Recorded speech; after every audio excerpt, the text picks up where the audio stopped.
Sobre o caso do ex-companheiro e suspeito de ter matado a jovem Nayara Paula da Conceição Silva, de 29 anos, no Santa Cândida, aqui em Curitiba, no fim de semana. O homem teve a prisão em flagrante convertida em preventiva pela Justiça. Hoje, pela manhã, o Thiago Silva conversou com a defesa do Luiz Fernando Leite, suspeito de ter cometido o crime. E aí, Thiago Silva, chega aqui ao vivo, me conta o que ele falou, hein? Tem um detalhe que me chamou a atenção aí, Jason. A gente tem as imagens da entrada do Luiz Fernando Leite, 39 anos, era um cara que já vinha de um outro relacionamento, tem 2 filhos, ele tem a entrada franqueada no apartamento.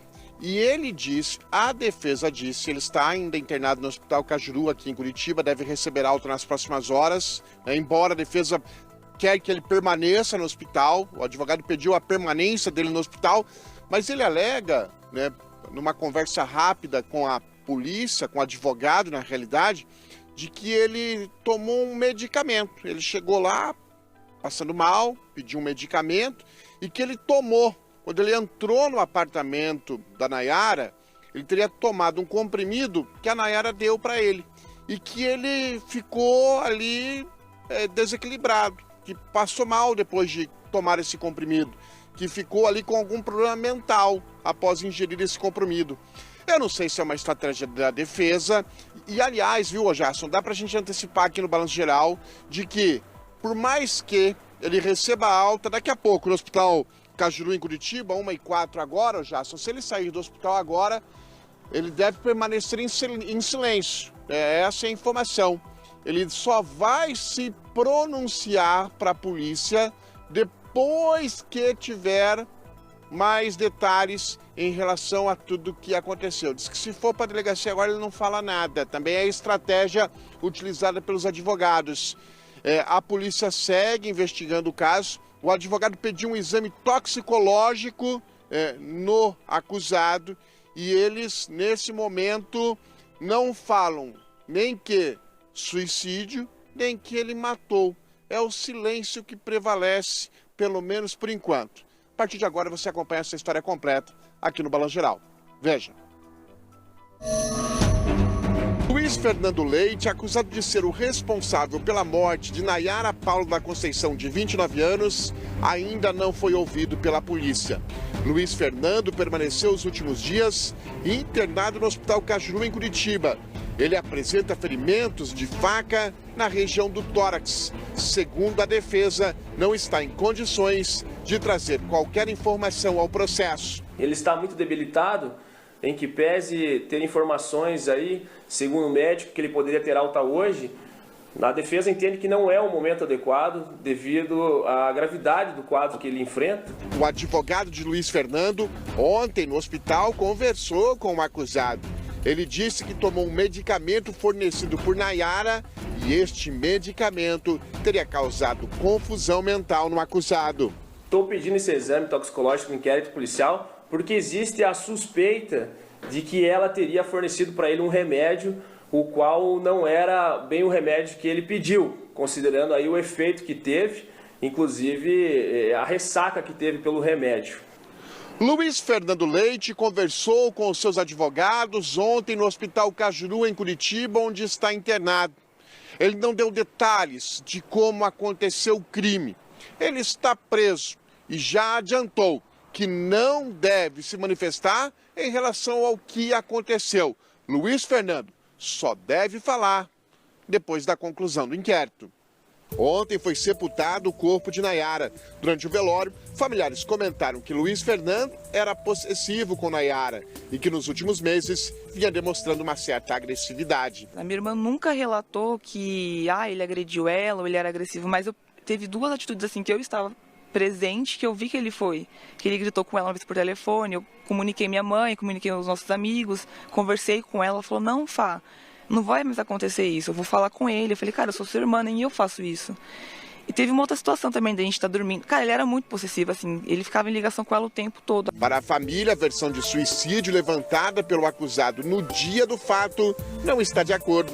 Chegaram a mostrar mensagens de Nayara enviada aos familiares horas antes dela aparecer morta. Pai, te amo, tá? Fique bem. A gente vai conversando mais vezes. Se amanhã você quiser ligar, pode ligar que eu vou estar em casa o dia todo, não vou ter compromisso, tá bom? E não esquece que eu te amo muito, muito, muito, muito. Foi Nayara que permitiu a entrada de Luiz Fernando no condomínio no bairro Santa Cândida, em Curitiba, na véspera do crime. Nayara libera o portão a Luiz Fernando. Horas depois desta imagem, ela é morta. Luiz Fernando tem 2 filhos de um primeiro casamento. Até então, não tinha problemas com a justiça. Está com a prisão preventiva decretada pela justiça. E não tem condição de prestar depoimento por 2 fatos. Além da saúde debilitada nele, tem também a questão de ainda não ter sido juntado nos autos sequer o auto levantamento do local do crime, o que é muito importante. Segundo a própria delegada do caso, será feita essa diligência hoje ainda.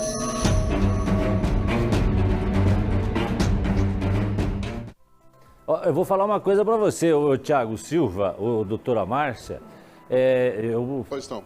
Tive meus pais internados vários tempos, né? Por várias vezes, né? Uma vez meu pai ficou quase 50 dias no hospital, a gente ficava naquela angústia, naquela ansiedade e tal. É a primeira vez que eu vejo um caso, doutora, de alguém que o médico quer liberar e a pessoa não quer ir para casa. Talvez, Jason, porque não é que vai para casa, né? Vai para cadeia. Né? Mas se estender muito esse internamento, entendendo que há condições de transferência dele para outra unidade hospitalar, ele pode ser transferido sim para o complexo médico penal. Porque é muito custoso para todos nós uma escolta em hospital. Você está deixando policiais que poderiam estar na rua, que poderiam estar fazendo outra coisa, permanecendo no hospital. Então é uma questão até administrativa para se resolver, né?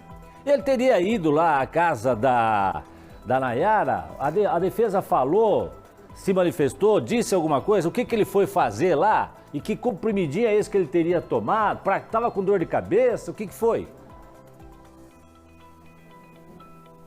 Pois não disse o que foi fazer lá. Provavelmente a família desconfia, isso é desconfiança da família, de que porque eles moraram juntos nesse apartamento ali no Boa Vista por cerca de 1 ano. E aí a Nayara, ela sai do apartamento. Quando o relacionamento não dá mais, ô Jácio, ela fala assim, eu vou ficar fora uns 2 dias, você pega as tuas coisas, porque o apartamento é meu, eu vou te deixar aí, você fica à vontade 2 dias aí e tira o que é seu. Pode tirar o que é seu, eu tô fora, né? Tô saindo do apartamento. Aí ele liga e tem a entrada franqueada por ela. A gente tem as imagens aí, ela libera, ele provavelmente pediu para retirar alguma coisa de lá, porque não foi convidado por ela, segundo a família, para ir ao prédio, para ir ao condomínio, mas entra. Não há relatos de discussão durante a madrugada. Diz ele, a defesa, que tomou um comprimido, que depois que ele ingeriu esse comprimido, ele ficou desequilibrado, ficou meio tonto, começou a ter problemas ali na questão mental, né? Alegou isso aos advogados. Agora, o que chama atenção, ô Jalso, é a morosidade nesse caso, porque a defesa, inclusive, pede a impressão digital da faca. Será que a gente já conseguiu essa impressão digital nesse material que foi apreendido dentro do apartamento? Esse comprimido, será que não vale lá no apartamento e fazer busca para ver se existe mesmo o tal do comprimido que ele tomou?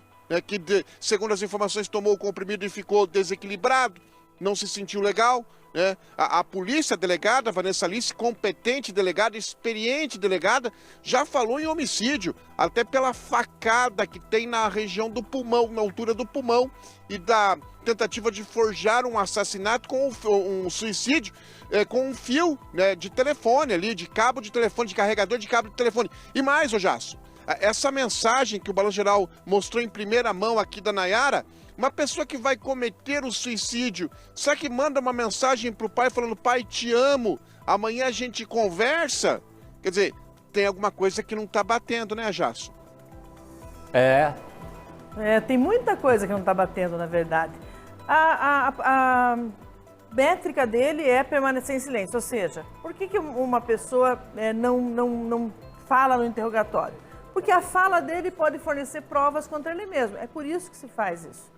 né? É essa a métrica. Ele não quer, enquanto não souber o que descobriram a respeito, ele não quer falar. Mas ele estava lá, ele poderia espontaneamente relatar o que aconteceu, inclusive dizer por que ele pediu um comprimido, qual era o aspecto desse comprimido, que a defesa está alegando agora, né? A existência dessa informação. O que mais aconteceu depois que ele pode relatar, mas ele pode não relatar.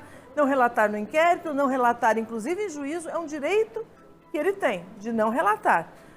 A defesa pode pedir diligências? Pode pedir. A delegada de polícia, doutora Vanessa, delegada experiente, vai entender se é o caso de realizar essas diligências ou não. Se elas forem meramente procrastinatórias, não há porquê, ou seja, só para esticar o tempo, né? Não há por que fazer. Se forem importantes, ela vai decidir para fazer, se é que já não fez.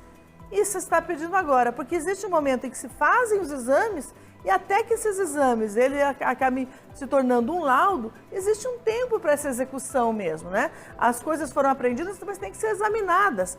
Para que elas sejam examinadas, há um tempo para isso, né?